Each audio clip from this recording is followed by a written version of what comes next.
Sema juzi tu wamenizingua ule mkeka wangu ule. Kwenye ile timu kuniziwia ile timu nisione matokeo yake. Tokea mwanangu mechi na mkeka unaanza mpaka unakufa. Hamna cash out, yani zero nyau nyau.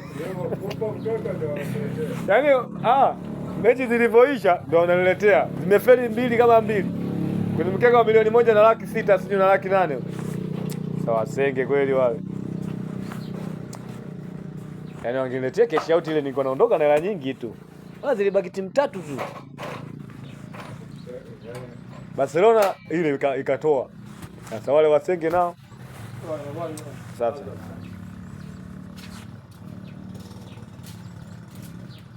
Ndio hivi. Sasa sikaondoka uje ukutana nayo. Kaenda dukani sio tukasema.